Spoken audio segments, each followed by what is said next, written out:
চৌরাস্তায় নামলো অভ্র আর তনা। ড্রাইভারকে গাড়ি উইন্ডামের হোটেলে নিয়ে যেতে বলল। গ্লেনারিস দা স্টুডিওর সামনে দিয়ে মেলে পৌঁছতে খানিকটা চড়াই ভাঙতে হয়। তনা, তোমার যেতে কষ্ট হবে না তো? না, একটু আস্তে আস্তে যেতে হবে। হাঁটুর ব্যথাটা অভ্রর রেটিনায় এখন দুরারোগ্য ব্যাধি। মনে পড়ে যায় বিয়ের পর হানিমুন করতে ওরা দার্জিলিংয়ে এসেছিল। ফ্ল্যাশব্যাকে দুজনের পিঠে রুকস্যাক, তনার পরনে চুড়িদার। চকবাজার থেকে খাড়া রাস্তা ধরে চৌরাস্তায় এসে পদ্মা হোটেলে খেয়েছিল মোমো।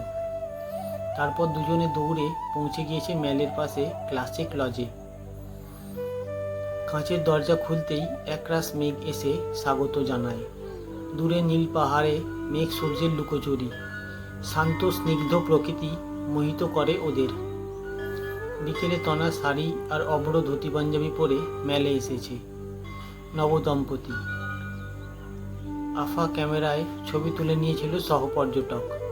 বড় পাইন গাছটার নিচে, যেখানে ধনমায়া চা কফি বিক্রি করেন, পাশের বেঞ্চে বসে চা খেয়েছে।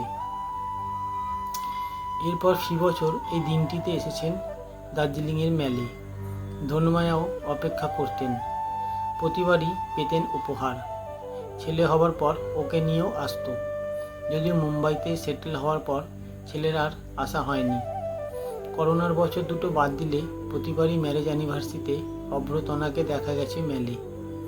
গত বছর জেনেছে করোনা বেড়েছে ধনমায়াকে। আজ তনা ঢাকাই শাড়ি পরেছে, আটপৌড়ে করে। অভ্র রঙিন ধুতি পাঞ্জাবি। মেলে ব্যতিক্রমী পোশাক।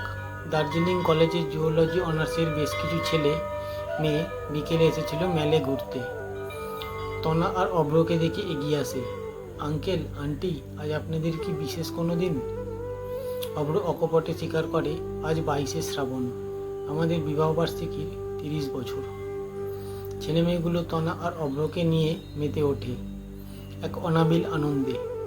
ছুটে গিয়ে নিয়ে আসে কেক, একটা টুলের ব্যবস্থা করে। তারপর মেলের মাঝখানে রেখে কাটা হয় কেক। অংশ নেন পর্যটক ও স্থানীয় মানুষ। করতালিতে মুখরিত হয় মেল। আনন্দে ভেসে যায় তনা আর অভ্র। কি করবে ভেবে পায় না। ছবি উঠতে থাকে।